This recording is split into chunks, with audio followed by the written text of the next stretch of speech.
नमस्कार. Trains bye Mangesh मध्ये आपलं सर्वांचं स्वागत. ट्रेन्स बाय मंगेश या नावामध्ये मला एक मित्राचा फोन आला, अरे ट्रेन्स बाय मंगेश म्हणजे कुठल्या गोष्टीचं अब्रिव्हिएशन आहे का किंवा का हे नाव पडलं असतं. तर मित्रांनो, मला आज स्पष्ट करायला आवडेल किंवा मला असं सांगायला आवडेल की ट्रेन्स ॲक्च्युली मी आतापर्यंत बऱ्याचदा ट्रेनचा प्रवास केला. त्या ट्रेनच्या प्रवासामध्ये प्रत्येक प्रवासामध्ये आपल्याला कोणी ना कोणीतरी भेटत असतात. तसेच मला खूप सारे लोक भेटले आणि त्यांच्याबरोबर विविध विषयांवरती चर्चा केल्यानंतर असं लक्षात येतं की ती चर्चा त्या ट्रेन बरोबरच वाहून जाते, पुढे जाते. मग ते दोन लोक परत म्हणजे आम्ही कदाचित मी ज्यांना भेटलो ते परतच्या प्रवासामध्ये कधी मला भेटलेले नाहीत लोक. तर त्यांचे विचार हे माझ्याबरोबर राहिले, माझे विचार त्यांच्याबरोबर राहिले. तर असाच हा प्रयत्न ह्या ट्रेन्स बाय मंगेश म्हणून मी करायचा बऱ्याचदा प्रयत्न करत आहे. आज सकाळचाच लोकमत पेपर, आज तारीख 20 जानेवारी 2026 लोकमतचा पेपर.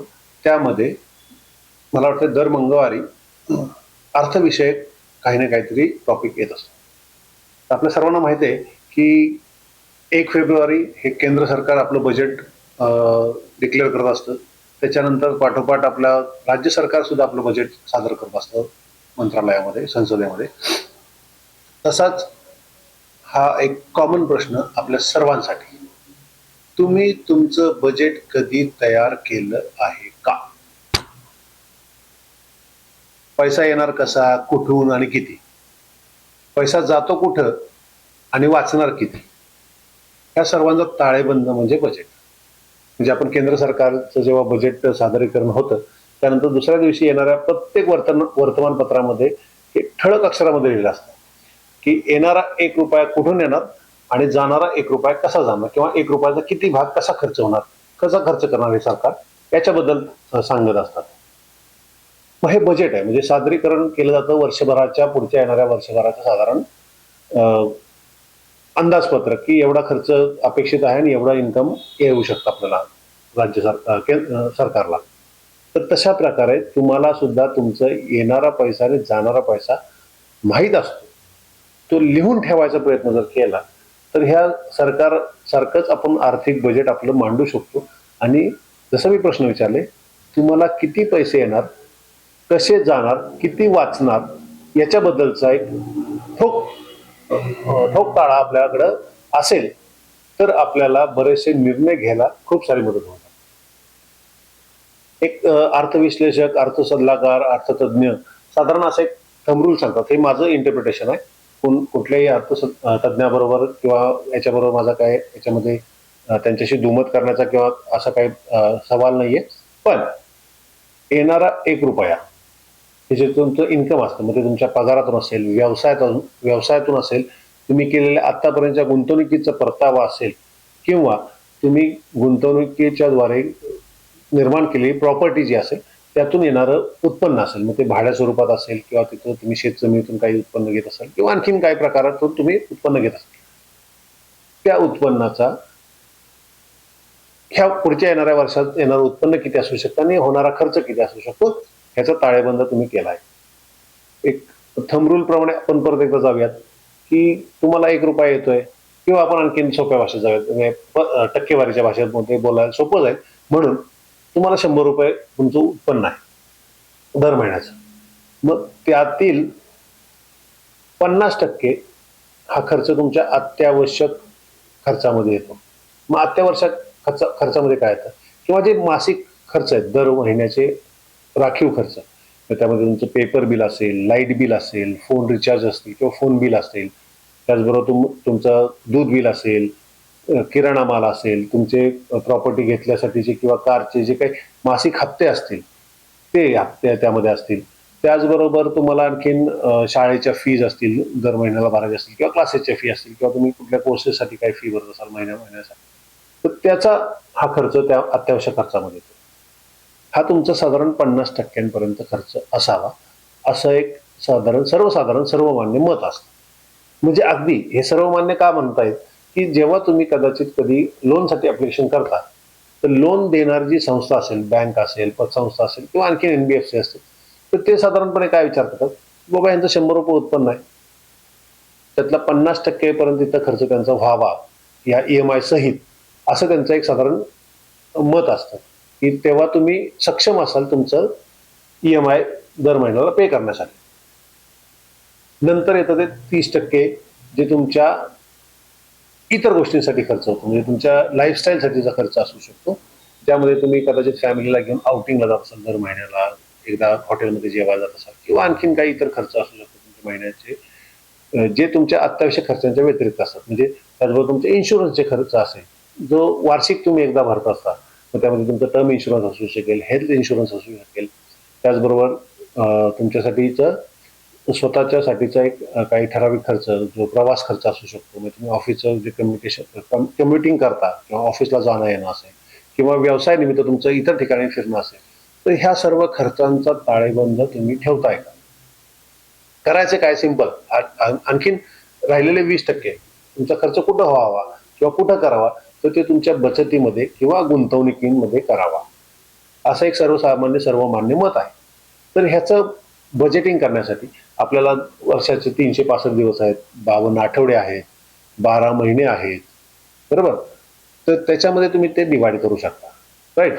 की साधारण एक टायटल लिहिलं, त्याच्या पुढं अपेक्षित खर्च किती आहे दर ह्या महिन्यातला. समजा आता एप्रिल 2026 मध्ये मला अपेक्षित खर्च काय, माझा EMI साधारण काय असेल तो लिहिला. त्याच्यानंतर मला शाळेच्या फीसाठी काय असेल, दूध बिल साधारण किती येतं महिन्याचं, किराणा माल किती लागतो, भाजी मंडई किती लागते, हे साधारण अपेक्षित खर्च आपण तिथं लिहून ठेवा, बरोबर? त्याच्यानंतर त्याच्यावरती केलेला प्रत्यक्ष खर्च, EMI तुमचा बदलणार नाही, कदाचित बदलू शकतं. काय तर तुमचं लाईट बिल असेल, फोन बिल असेल, हे गोष्टी बदलू शकतात. म्हणजे समजा तुम्ही 1200 रुपये दर महिन्याचा ॲव्हरेज खर्च तुम्हाला येतो, असं तुम्ही धरून चालला, तर ते 1200 रुपये येईल. एखाद्या महिन्यात तुम्हाला ते 1000 रुपये बिल आलं, तर तो प्रत्यक्ष खर्च तिथं लिहिला आणि त्याचा फरक त्याच्या पुढे लिहिला, की आपल्याला लक्षात येईल की आपण काही पैसे वाचू शकलोय का ह्या 100% खर्चामधून. म्हणजे 50% तुमचा अत्यावश्यक खर्च, 20% तुमची बचत आणि गुंतवणूक, त्याच्यानंतर जे येतं ते शैलीचा खर्च, जो 30% आपण म्हणतो, आपल्या लाईफस्टाईलचा खर्च. तर ह्याच्यामध्ये प्रत्येक ठिकाणी तुम्ही अपेक्षित खर्च आणि त्यानंतर तुम्ही प्रत्यक्ष झालेला खर्च हा लिहिला दर महिन्याचा. तर महिन्याच्या अखेरीला आपण काय पैसे वाचू शकले किंवा काय एक्स्ट्रा एक्सपेन्सेस केलेत आपण, ह्याचं आपल्याला ताळमेळ ठेवता येईल आणि पुढच्या महिन्याचं नियोजन त्याप्रमाणे करता येईल, की आपण मागच्या महिन्यामध्ये काही पैसे वाचवले असतील, तर ते पैसे आपण कुठं गुंतवावे किंवा त्या पैशांचा सदुपयोग कसा होईल याच्यावरती मी शेवट बोलणारच आहे.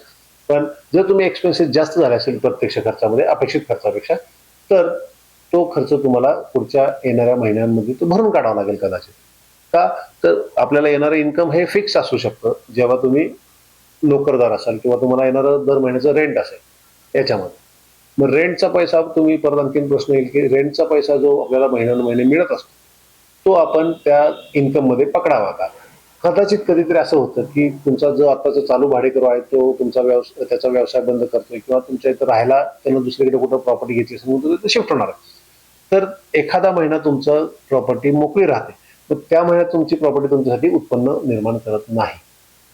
तर त्याचाही तुम्ही कुठेतरी विचार करून ठेवणं गरजेचं असेल कदाचित, की हे दर महिन्याला येणारे पैसे जरी आहेत, जोपर्यंत तो प्रॉपर्टीमध्ये टेनंट आपल्या इथं आहे तोपर्यंत आपल्याला ते रेंट येणार आहे. पण जर टेनंट काही कारणानं सोडून जातोय आणि लगेच नवीन टेनंट आपल्याला भेटत नाही, मधला काही कालावधी गेला, तर आपल्याला त्या उत्पन्नामध्ये तूट येऊ शकते. तर याचाही तुम्ही तिथं विचार करणं गरजेचं आहे. मग ह्या सर्व गोष्टींमधनं नंतर हा फरक, जर तुमच्याकडे काही पैसे शिल्लक राहत आहेत, बरोबर मित्रांनो, तर त्याचा नियोजन किंवा त्याचं व्यवस्थापन तुम्ही हे एमर्जन्सी फंड्समध्ये राखीव ठेवू शकता. आता हे एमर्जन्सी फंड्स आपण सर्वांनी खूप चांगल्या प्रकारे अनुभवलं, की मागील काही वर्षांमध्ये कोविड सारखी जी परिस्थिती, कोविड जन्य जी परिस्थिती आपल्याकडे निर्माण झाली आणि त्यामध्ये जेव्हा आपल्याला प्रत्येकाला घरी बसून राहावं लागलं, त्यावेळेस काही लोकांना घरून काम करायची संधी होती, त्यांनी घरून काम करून त्यांचे इथं यथोचित दर महिन्याला पगार येणं जाणं सगळं चालू होतं. त्यामुळे त्यांना तो कदाचित तिथं खर्च खूप कमी झाले, कदाचित त्यांचं आउटिंग कमी झालं किंवा त्यांचं शॉपिंग करायची गरज नाही पडली. या सर्व गोष्टी तुमच्या जीवनशैलीवरचे 30% मधले जे खर्च होते ते तिथं वाचले असते. ते पैसे त्यांनी तिथं राखून ठेवले, तर त्याचा इमर्जन्सी फंड हा वाढला असेल. पण कदाचित बऱ्याचशा लोकांना त्यांची नोकरी गमवावी लागली किंवा त्यांना काही कामधंदा न करता येत, जे रोजंदारीसाठी किंवा जे रोजचा व्यवसाय करून करत होते, तर त्यांच्यासाठी ही थोडीशी कठीण परिस्थिती होती. त्यामध्ये त्यांना हे इमर्जन्सी फंड्सच कामाला आले, जे त्यांनी त्या एक्सपेन्स करून स्वतःचं जीवनमान चालू ठेवलं. एक्सपेन्सेस तुम्हाला रोज लागणार आहेत, जेवण, खाणं, पिणं, जे काय तुमचे डेली एक्सपेन्सेस त्यासाठी तुम्हाला पैसे देणं गरजेचं आहे. तर ते हे इमर्जन्सी फंड. मग हे इमर्जन्सी फंड किती असावा? उत्पन्नाच्या कमीत कमी 3 पटीनं, म्हणजे 3 महिन्याचं जे उत्पन्न आहे तेवढा कमीत कमी तुमचा इमर्जन्सी फंड असावा, अथवा तो साधारण 6 पटीनं तुम्ही ठेवू शकता, जेणेकरून कोविडजन्य सारखी परिस्थिती जरी आली तरी तुम्हाला सस्टेनेबल राहता येईल, किंवा तुम्हाला आर्थिक बोजा अचानक पडणार नाही, किंवा तुम्हाला इतरांच्या ठिकाणी हातपाय मारायची गरज पडणार नाही. या साऱ्या गोष्टींचा तुम्ही तुमच्या बजेटमध्ये विचार करून येणाऱ्या आर्थिक वर्षामध्ये योग्य निर्णय घेऊन तुमचे इमर्जन्सी फंड, तुमची बचत गुंतवणूक ही वाढत राहो, ही मी प्रार्थना करतो. आणि त्याचबरोबर तुम्ही चॅनलला सबस्क्राईब करा. माझे विचार आवडत असतील, तुम्हाला काही सजेशन्स असतील तर ते तुम्ही कमेंट्समध्ये लिहू शकता. तुमच्या प्रत्येक कमेंटला मी उत्तर देईनच. त्याचबरोबर चॅनलबद्दल इतरांनाही सांगा. चॅनलला सबस्क्राईब करायला विसरू नका. तुमचा एक लाईक खूप चांगली मदत करेल मला. धन्यवाद. आपला दिवस शुभ जावो.